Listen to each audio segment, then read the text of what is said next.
380,000 para sa isang 2018 Toyota Rush E. Bibilhin mo ba? So kahit ako guys, bibilhin ko yan. Pero kung legit at totoo. So eto, meron ako i-share sa inyo na meron tayong client guys na muntik ng ma-scam. Buti na lang, nag-message muna siya sa atin bago siya magpadala ng reservation. So eto, galing sa isa nating viewer kay Sir Glenn D. May nakita daw siyang Toyota Rush E 2018. 22k lang yung odo, tapos 380k. Goods daw ba? Sabi ko sa kanya, boss, mura na yan, sobra. Kaso Moncada Tarlac unit. So nung sinabi niya sa akin na Moncada Tarlac, guys, yung unit, ring a bell agad sa akin. Bakit? Kasi ang dami kong nakikitang post dati noon pa na Moncada Tarlac ang unit. Minsan Vios, minsan Everest, minsan Fortuner, lahat, kahit anong sasakyan. Tapos magugulat ka, ang post nila guys, napakababa talaga, sobrang baba. So ito, ginagawa ko yung video na to para maging aware kayo at para iiwas kayo sa posibleng mga scammer. So ito, saktong-sakto dahil nag-post itong nag-message sa akin tong si Sir Glenn D. Naging ugali ko kasi mga bossing na kapag kami mga clients ako, sinesearch ko sa marketplace yung post nung seller na gusto nilang puntahan, o kaya pinapasend ko sa kanila, sir, pakisend sa akin yung link nung seller. So sakto, habang nagbo-browse din ako dun sa Facebook, is I came across this post ni Miss Yashi Salvador. I don't know kung nakatransaction niya tong taong to, pero I choose to hide yung picture nung sinasabi niyang scammer. Why?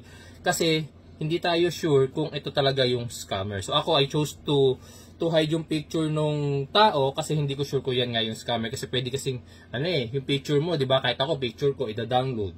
Tapos, gagawa ng profile. Tapos, gagamitin pang scam. So, hindi ko alam, ginagamit na pala yung mukha ko pang scam. So, ako, wala akong evidence na ito yung scammer. So, ako, bahala na.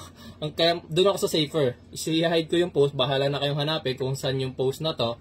Pero, ito daw yung unit na binibenta, nakakita pa yung plate number. So bahala na kayo kasi yung post din. Ayun, kita-kita nyo, 380k para sa isang Toyota Rush. Unang-una, nasa magkano pa ba ang Toyota Rush? Yung mga ganyan siguro, mga bossing, mga nasa 600 plus. So, minsan umabot pa ng 700 plus kasi Toyota Rush E lang to eh. Ito yung 5-seater na Toyota. So, masyado mababa, di ba? Almost half the price pa yung kanyang Toyota. So, ikaw, mura, mapaparush ka eh. So, ang ginagawa, literal na rush, di ba? So, ang ginagawa ng mga ganitong scammer, guys, sasabihin nila sa inyo, sir, paunahan na lang po mag-reserve. Paunahan na lang po mag-reserve kung sino po yung unang mag-reserve. Kasi ang dami nyo po, maraming sasabihin eh, sir, na ako, fully loaded na ako sa messages. Hindi ko na po kayo ma-accommodate isa-isa. So, unahan na lang pong makapag-reservation. Ngayon, kapag sinabi mo na, hindi sir, pupuntahan ko na. Pag pinuntahan ko, babayaran ko kaagad. Right away.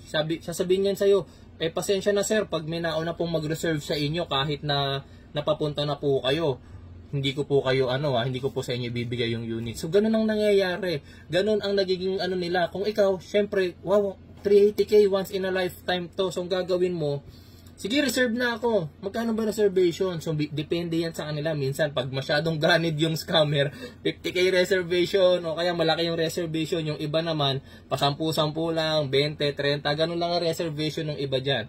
Pero, eto, naalala ko tuloy yung, isa kong pinsan.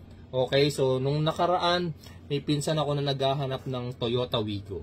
Okay, so, meron siyang nakita na post na binibentang Toyota Wigo, napakamura. Nung sinend niya sa akin, sabi ko, oo, insan, napakamura nga yan. Kaso, sabi ko kagad sa kanya, wag yan, insan, scam yan. Bakit? Kasi nga, nakita ko na naman yung Moncada Tarlac na yan, tapos ibang pangalan naman. Tapos, kahit na sabihin natin hindi siya Moncada Tarlac, ako agad magtataka sa sobrang baba nung Toyota Wigo. Parang 200,000 lang for 2019 model eh. 200,000. So, yung pinsan ko, dahil nasa ibang bansa, at gustong-gusto niya makuha yung Toyota Wigo na yun, na biktima siya. Okay? Nag-send siya ng reservation. Tapos, hindi ko matandaan kung 20,000 or 30,000 yung sinend niyang reservation. Tapos, buti na lang, nung time na babayaran na niya, kasi ang plano niya, ibayaran yung unit, ipadala na yung pera dun sa seller, tapos ipapadeliver sa kanila. Parang gano'n eh. Gano'n siya kakatiwala. Pero bago niya ginawa yun, nag-message siya sa akin, insa meron akong gustong kuning unit. ano kaya to? Pwede mo kayang i-check?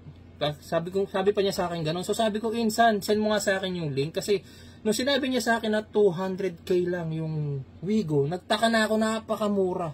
Napakamura. Kaya nung sinend niya sa akin, sabi ko, Insan, wag mong patusin yan, scammer yan. Ang dami nang ini-scam yan. Wag ka magbibigay ng reservation, sabi ko sa kanyang ganun. Tapos nag-message si Pinsan, sabi niya, naku Insan, nakapagbigay na ako ng reservation. Actually, babayaran ko na talaga dapat yan ngayon. Nag-message lang muna ako sa'yo.